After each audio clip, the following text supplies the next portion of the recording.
My name is Tamara Chiochina, and I happen to be the communications expert here in Moldova's QI project. This afternoon, I will attempt to be a moderator for this short session of no more than 30 minutes. I would like to introduce to you Michael Chambers, right there, the team leader of the QI project, who will give a brief insight into the value of Brevity as a tool for good communications based on his extensive experience. Michael, before you launch into things, perhaps our friends out there would like to know a few things about you. I know that the number 3 will play a significant role later on in your presentation. So maybe you could tell us 3 personal things about yourself. Okay, as you say, 3, as people will become to realize, is the number 3 rules my life, but we'll talk about that later on. Okay, so 3 things about me personally. As may be apparent to some of you listening to me, I am English. Also, as may be apparent to you looking at me, I'm older than Shakespeare was when he died, but still younger than Mick Jagger. And I'm very proud of that. I'm married to a Ukrainian woman, and I live in Kiev, and I haven't been back to the UK now for about 10 years. How about 3 things about you professionally? Okay. My background is in human resources. I've worked now for 45 years, split roughly half and half between the UK and international projects. I've worked extensively in Ukraine, hence the Ukrainian wife, numerous of the Balkan countries, and Turkey. And Turkey has always been a favourite country for me. And now I'm working in Moldova, which has also become a favourite country. But I say that because Tamara asked me to say that, but I really do mean it deep down inside as well. Guilty as charged. But since you did what I asked, can you tell us 3 more things about the current situation of Moldova? Let's see how you feel here. Okay, well, I know from my past experiences with the online sessions with our colleagues in WEglobal that people are very concerned about what's happening around the world and the world of WEglobal, where WEglobal is represented. Moldova is now considered to be a red zone country. I don't know if that terminology has found its way into Turkey, but a red zone country is defined as a country with more than 40 active coronavirus cases per 100,000 of the population. And if you're a red zone country, it's not very good, basically. However, a number of flights resumed this week. And most of the shops and indeed some of the restaurants have begun to open. But the background is still that the number of coronavirus cases is going up quite steadily and indeed quite sharply. The bottom line from me personally is that I actually can't return to Kiev to go home because Ukraine is not accepting people from red zone countries at the moment without putting them through 14 days of institutionalized quarantine on entry. And they're maintaining this policy through to the end of July. So if they relax it in July, I can get home, but I won't then have been home for nearly 7 months. I left Kiev just after the new year, about the 8th of January, and I haven't been home since. Not that I'm wanting anybody out there to feel sorry for me, but if you do feel sorry for me, then okay, I'll accept it. Thank you very much for sharing this. But let us go to the topic in hand. Okay, well, I will try to practice as I preach, and I will try to be brief. I think I put the photograph of Shakespeare up just in case anybody didn't recognize the quotation, which is actually from Hamlet. Brevity is the soul of wit, and wit is regarded in this context as being wisdom and knowledge.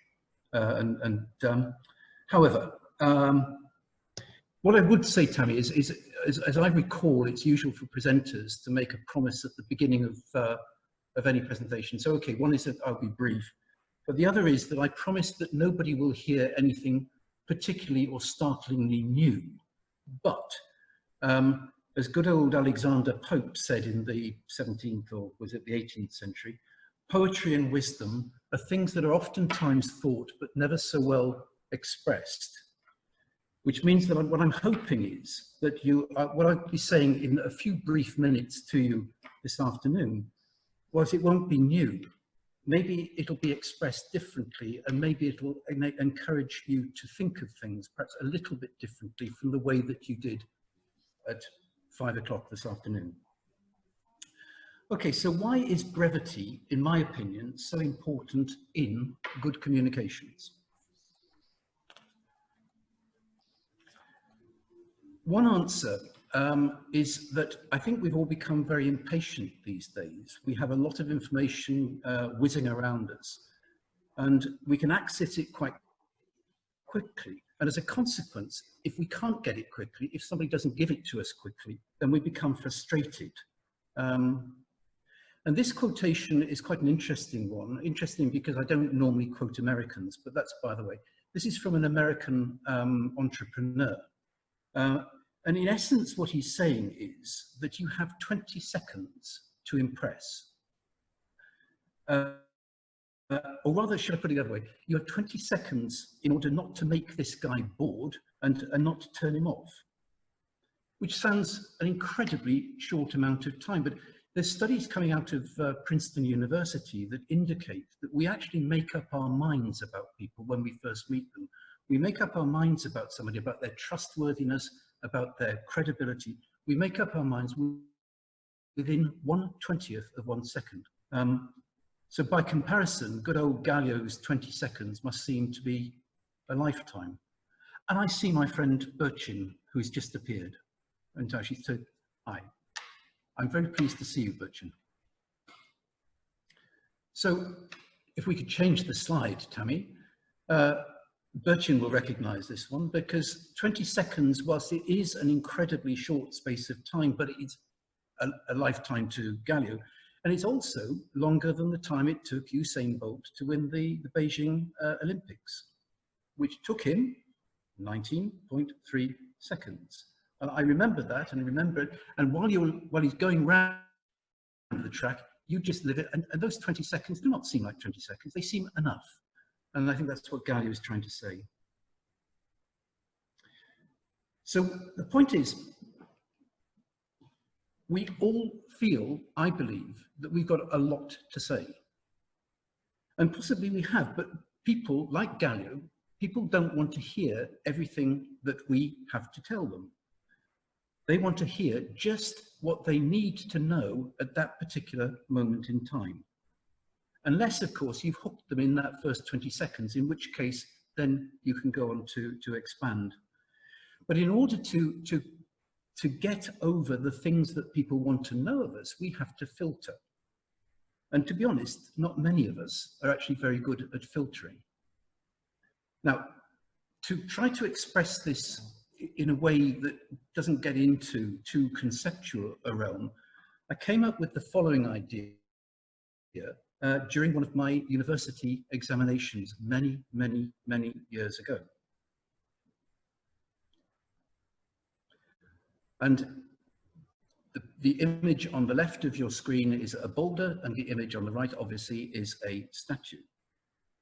And it basically says it's what you take away from something that creates the beauty, creates the finished article, not what you add to it.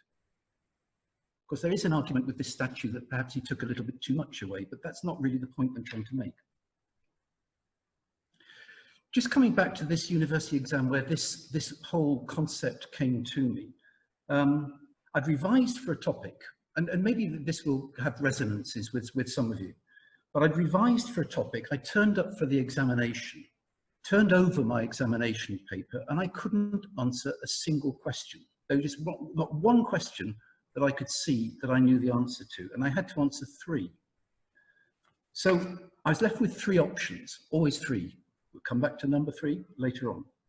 I could, and I did think about this quite seriously, I could actually sort of fall off my chair in a faint and ask to be taken to hospital. I could just walk out. Some of my colleagues, some of my fellow undergraduates just walked out. I mean, or I did what I did, which was to effectively, and this may seem counterintuitive, I created a boulder. I created a boulder by putting down everything. It took 40 minutes at the beginning of a 3-hour paper.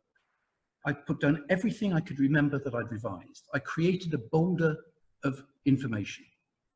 Then I roughly divided that boulder into 3, chopped it into 3, and then from those 3 bits, I fashioned 3 statues, which became my answers. So I wrote down in 40 minutes everything. I didn't use everything. I created the 3 statues, and in fact, though I says it I shouldn't, I got a very strong mark for that particular paper, and I got a very good degree. But more importantly to me now, I came out with this idea of I had this light bulb moment that this was all about statues and boulders and things like that. So the point about this is we know a lot, but people don't want to know what we know.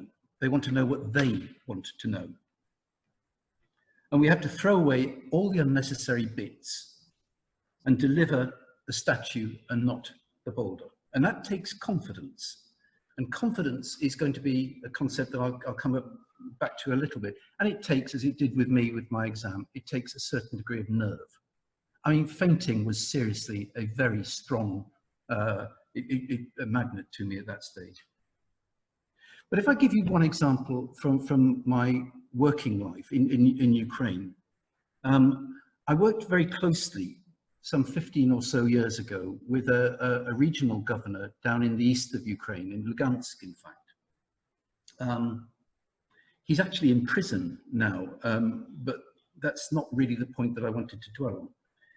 We arranged for him at that time to go to a European Union country and deliver a presentation as part of a major conference. And he asked me to prepare his presentation for him. And at the same time, he asked his economics department to prepare a presentation for him. I asked him what the guidelines from the organizers were, and he said, I got 10 minutes and 5 slides maximum. Okay, so I produced him a presentation based on 5 slides and 1 side of A4 with some bullet points that he could comfortably deliver within 10 minutes. His economics department produced him 30 slides and 35 pages of text. And when we pressed them on this, they said, we simply cannot make it any shorter. So you've got to start thinking, well, what's going on here? They almost undoubtedly knew a lot more about the subject than I did. I mean, as Tammy and Bertrand will know, that's not very hard for people to know more than I do. But the point is that they just couldn't cut it back because they lacked the confidence to know which parts of this 35 pages and these 30 slides, which they should throw away. So lacking the confidence, they just gave it as a boulder to the governor and almost to say, you sort it out. So confidence is a key factor in enabling you to get from the boulder to the statue. But another factor is time. He pauses, waiting for the next slide. There we go. Bertrand will recognize this. This is one of my favorite slides. This is from our great war leader, whose reputation sadly is being somewhat challenged during these times of Black Lives Matter, but that's by the way. What Churchill said was that evening when he was questioned whether he would give a long speech in the House of Parliament, he said he would give a long speech because he didn't have time to write a short one. I mean, in other words, in order to summarize, in order to filter, in order to create the statue takes time. Now, I can talk all evening. I mean, Tammy knows I can talk all evening. Bertrand knows I can talk all evening. We know that. Exactly. But But what I can't promise you at that stage is that I wouldn't repeat myself, or that I would stay on a point. I certainly wouldn't be able to let you go home at 5:30, which is what I promised that I would try to do. So I've lost my thread now. That by trying to condense and trying to filter, then you try to make things more precise and therefore hopefully more enjoyable and more sticking to the timetable. Let's go to the next slide quickly. Right, it has that, there it is. Okay, this is another favorite quotation of mine, and I promise you this will be the last bit of sort of basic sort of philosophy of communication that I'll touch on. But it's a slide, in itself, it represents itself. It is in itself language under pressure.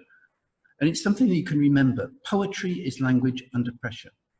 And I try to apply this in the light of the Boulder and the statue, and in the light of the Churchill, it takes time to do something and make something short. That if you think about language as a sort of poetry under pressure and apply a poetic approach to presentations, to reports, even to emails, then you'll probably then avoid writing the sort of the flabby, rather meaningless, rambling reports that sadly I still get passing through across my desk on a daily basis. So these three slides go together: the Boulder and the statue, the Churchill, and the Robert Frost. Okay, enough now of the philosophy. Okay, now that we're done with the philosophy, how about you share with us some practical tools? Okay, let's move on. Let's move on to the next slide. Okay. Now, Beatles' favorite group of mine, because of course I am a big baby boomer, and I'm a great believer, as I said at the outset, in the number 3. And of course the Beatles were too. They didn't really understand that that's what they were trying to sing at the time, but never mind. So 3 is important. And how did I come about the number 3? And it takes me back to the beginning of my days in consultancy. 1997 in Ukraine, one of the first foreigners to set foot on that sacred land. And as a foreigner, you were expected to know everything, literally everything. I was once asked what was the space between the rails in the British railway system. And when I said that I didn't know, the guy turned on his heel in disgust. This guy knows nothing, he said, nothing. So I decided that it was best to prepare myself or protect myself. And so my stock answer to any question that I was asked was, that is an interesting question. I can think of 3 ways to look at it. Now, at the time that I said that, I probably couldn't even think of 1 way, but I knew I had to say something. And so it was better to say, I'll think of 3 ways. While that was then being interpreted, I could just about think of the first thing to say. And so I'd say the first thing. And then while that was being interpreted, that gave me a little bit of thinking time, and I could think of the second thing to say. And sometimes, I'll be honest, we never got to the third one, but by then they'd forgotten about it. It didn't matter. I had satisfied the honor of the foreigner, and they felt that they'd at least got a satisfying answer. I was saying to Tammy earlier on, it's a bit like the story about the economists. There are 3 types of economists, they say. There are those that can count and those that can't. That was a joke, I know. So that's an example of British humour. I think that Tammy, if we could hear the laughter coming out of the speakers, we would be deafened, I'm sure. I first heard that at I don't even see the faces because people didn't share I first heard that at a dinner given by the head of the Bank of England in the days when I worked in the UK, when I was actually quite an important person. And he told that joke. He was an economist. And you could just here, there was silence to start off with, and then gradually people got it, and the laughter just built up. But I have given that as a little story around the world, and very rarely do people actually get it. Never mind. Okay, so I entitled this one, that was my sort of the birth of 3. This is 3 goes to work, because I started to apply this rule of 3 to the working situation. And I do this, as Tammy knows, anybody around me knows, I absolutely hate and am allergic to long meetings. I've sat through so many where I've not actually been in control, and now I've just come up with this now as a formula, and it works. And I go into any meeting now, I can, or I ask, or I say in advance, I'll see you for 15 minutes. When I turn up, I say I've got 3 points to make. And I do have 3 points to make. It's not like the previous slide. I do have 3 slides. Now, beneficiaries like me because I don't waste a lot of their time, and very rarely do I have any difficulty in getting meetings because my meetings are short. I go in, I have 3 points. If they want the meeting to last longer, if they want to develop on certain points, it's of course their prerogative. But I will know that I can go into that meeting and leave in 15 minutes, and they will at least have an understanding of the points, and because it's only 3, they'll be able to remember them. And I, as I say, very, very rarely do people not want to see me, because I have many other sort of personal attributes, you know, charm, English, boyish good looks, all that sort of thing. But mainly, people see me because I'm brief. Next slide, Tammy. We're going to the next slide. We're getting towards the end, by the way, those of you that are looking at watches. So this is really the sort of the logical stage of development of that. Applying this rule of 3 to preparing for a presentation, to writing a report, or whatever, it actually makes the preparation and the thought of the preparation even much, much easier. You have your topic, you divide your presentation, you divide your report, you divide it into 3. I mean, reports logically divide into 3. They have a beginning, a middle, and an end. I mean, although I know, and Birchin knows, that I've worked with many experts for whom that is a concept too far. But then if you then divide each of these sections or paragraphs into their own subheadings of subpoints, you start to sort of, you build it up, but always you hold the 3 things in your mind. You'll tell me that you can do more, that this is going to be so sort of restricted. In reality, you'll find that if you apply this rigorously to your preparation for report writing and presentation, you really won't go far wrong. It's worked for me, it's worked for me over the years. All of these sort of very simple tools, and they seriously are simple, they've worked for me, and they've stood me in very good stead. So I pass them on to you on the basis of my enormously long 45 years of experience. So, Tammy, in conclusion,